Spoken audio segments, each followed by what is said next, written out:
Hey, thanks for joining me. We're going to continue Planetary. What I have talked about is one of my most absolute favorite comic book series of all time ever. End of story. I just thought that everything about this series was just fantastic. And I can't wait to kind of keep getting into the story for anybody who's not read it. And let's just kind of see what goes on in this book. As is the case with the Planetary book, and it's something I noticed was similar with one of my other favorite series that I'm kind of in the middle of reviewing, Tom Strong, by Alan Moore and Chris Sprouse, is every issue on Tom Strong, just like Planetary, has a different font and a different kind of layout. There's no like one way that everything kind of looks. There's no like logo for Planetary that looks the same on every book. They change it up every time. This is funny because you got a giant skeletal. I mean, I look at it, I'm like, is this supposed to be like a Tyrannosaurus Rex, like a skeleton of a T-Rex, a dinosaur? And you got these characters running at the bottom here, and you can see like the title and then some of these words. It looks like, I'm going to assume Japanese. I don't know if somebody can verify that for me, but it has it written down in Japanese, and it says action, terror, and fun. And then this guy's running from all these explosions and a skeleton chasing him, yelling something, but then the asterisk says, I think we shall run.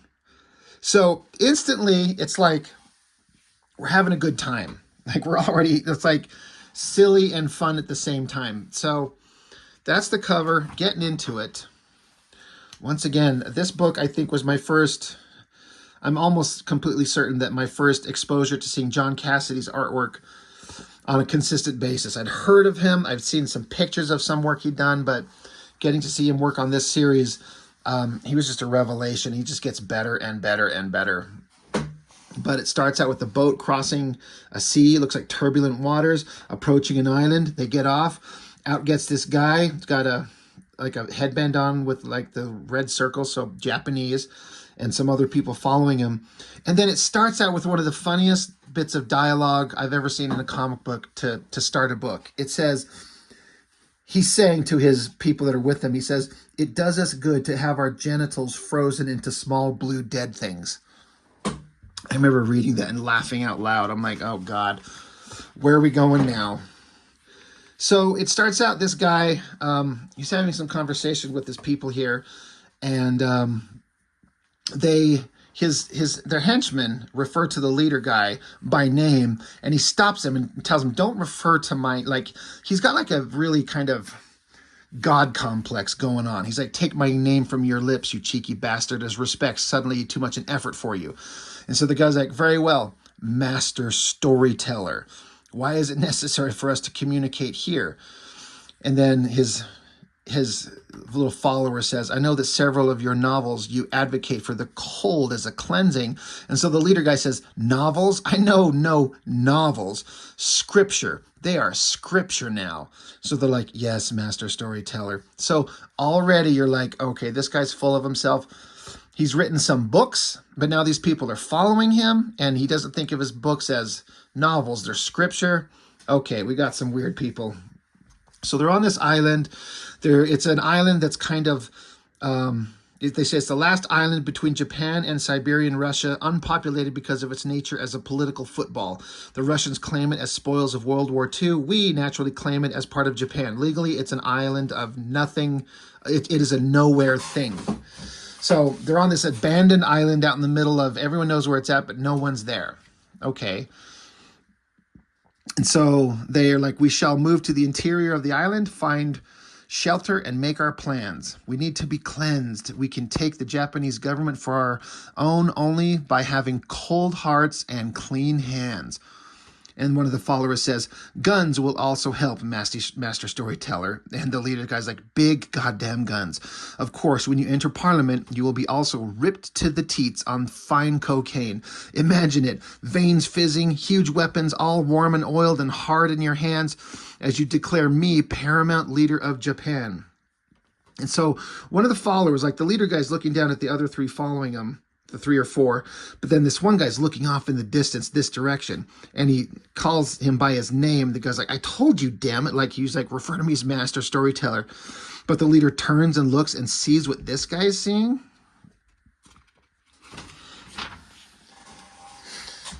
great use of a double page spread by John Cassidy. Here's an island in the foreground. Here they all are. And on the ground is this rotting giant insect. Now it says island. So before we get into it, writer Warren Ellis, artist John Cassidy. I talked at length about this recently on my first Planetary issue, and that Ocean book that I talked about, how Warren Ellis is just one of my favorite writers. He has written some of the best comics I've ever read. He's just got a style and approach with many of his things that he's written. I haven't read everything that he's done, but most of the stuff, everything that he's done that I have read, I found it profoundly interesting. And they do several things in these books that I find very unique that they don't do in a lot of other books. For one thing, an absolute lack of text boxes explaining shit to you that we don't need. That's one thing. You just let the art tell the story. And one of the other things is no sound effect boxes or balloons anywhere. This is occasionally a controversial opinion, but I think that they can be completely unnecessary.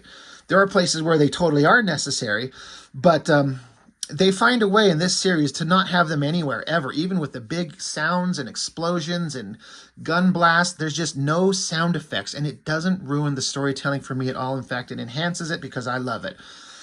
But another thing to kind of mention, going to kind of spoiler-ish, this is Island. The title is just Island, and it's a giant dead moth, right? So I didn't quite understand this when I was younger because I didn't know the monster movies with like the giant. Basically, this is Mothra. This is that kind of thing and Warren Ellis does a lot of this through this series. Well, he'll take characters or concepts or ideas, and you can't use the official version of them, but you do like an alternate version of it, so you can have it in your story. It's different enough that you understand what it's supposed to be referencing, but it's its own unique thing, and they can do whatever they want with it. So like the classic monsters, like recently just come out as of this recording, was the Kong Godzilla movie, the second one that my kids asked me to take them to see, and we actually went twice. It was a pretty fun movie. You got Godzilla, you got King Kong, you got Mothra. That's who that's supposed to be, but it's lying here dead. So they're on this island. So where are they? What is going on? I think that's such a great double page spread. Just visually, it's amazing. The colors, Laura Dupuy, Depuy. I don't know if that's quite how you say her name. Beautiful colors. I think it looks amazing. Back into like Japan, in a city, we got the Planetary team itself. You got drummer Chiquita and Elijah Snow. They're coming to a place in Japan. There's a sign. There's like an office for Planetary in Japan. Chiquita's like, it's Chiquita, buzz us in. And so Elijah Snow, who again, if you watched my video on issue 1, he's new to the group, and he's learning about this group and everything that they do, and therefore we are learning with him. He's like, you guys got offices all over the world. And she's like, I told you, don't assume Planetary is some pissant operation that coddles to the mentally ill just because we employ the drummer.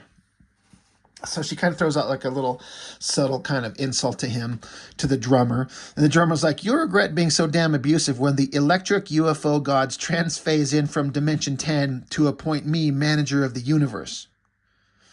And then he stops and says, I said that out loud, didn't I?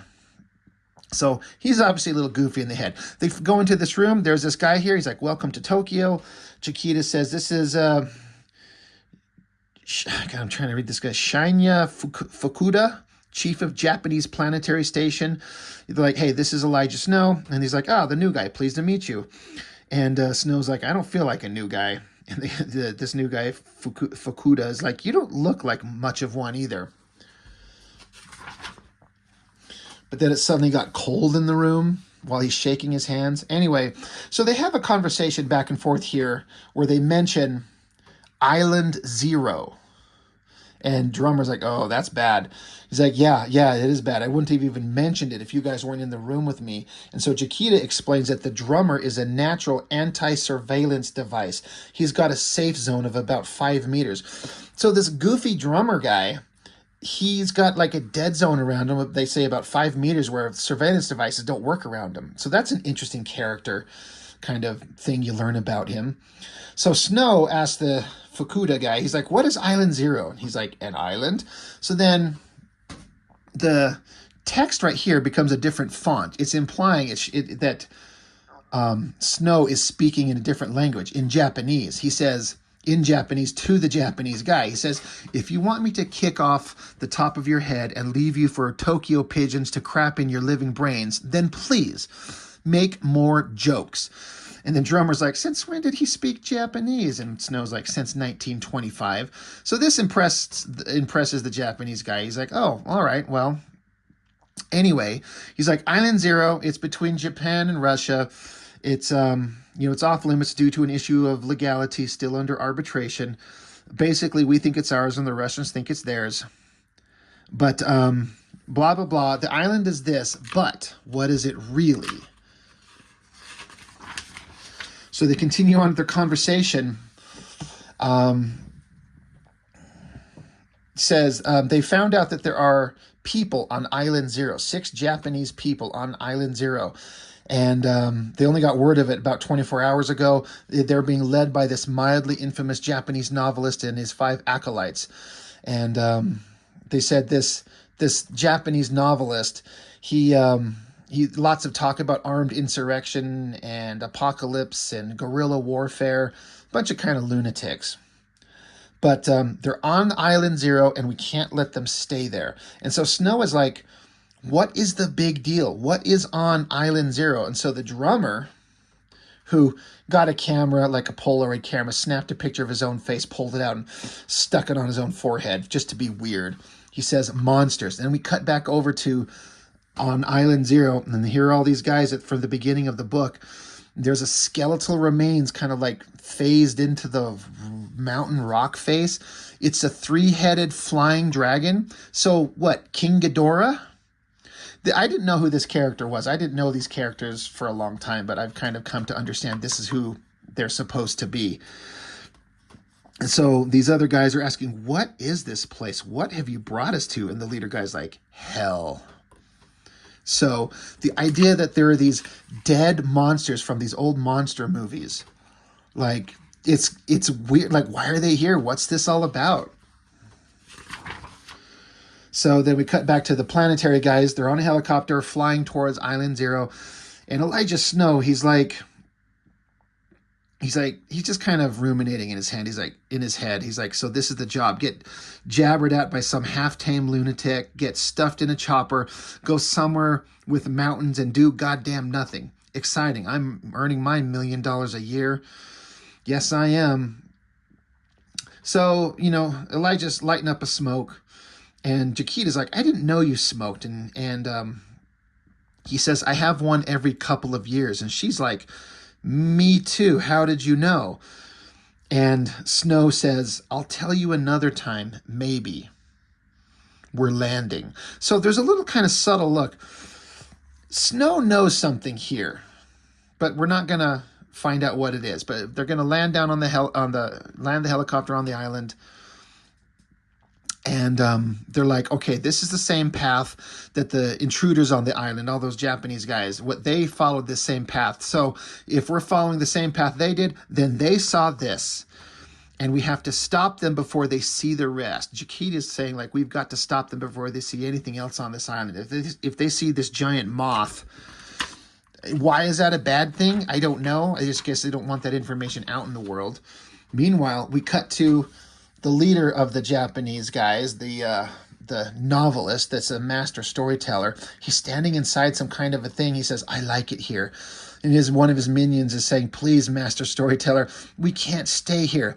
The stench alone. And the guy's like, shut up. This is holy. And then what are we seeing? That's Godzilla. Like his dead body just lying there with the big hole in his chest. Like his flesh is like caving in because it's rotting and deflating as his carcass rots. But you can see on his tail all the plates that kind of go down his tail like Godzilla would have. So that's Godzilla dead. And they're standing inside its carcass. And then the follower's like, it's a huge dead monster and you're standing in its lungs. This is not holy. It's a bunch of scales and rotting meat and it's not real and it's dead.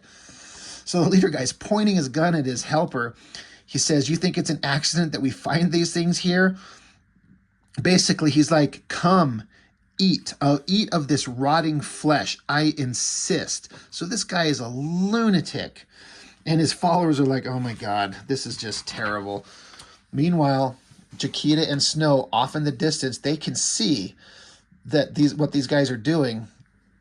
Jaquita's like, "I see them. Damn it! The one in the headband is waving a gun. He's waving it around like it's a toy." And Snow's like, "All I see is a green blob in the distance. We have to be a mile away from it." So Jaquita, that she can see this, she's got amazing vision. So she could see all the way down there what's going on. And Snow's like, "Well, I can't see this." And so go back to it, the leader pointing his gun at his helpers. He's like, the helper guy's like, "Look, I believe in your theories. I believe in armed insurrection and revolution and nerve gas and acceptable casualties, all of it. I just don't believe in this. I don't believe we should be here. And I don't believe we should be eating this goddamn thing." And so the leader guy blows his head off. Pow! Just blows his head clean off.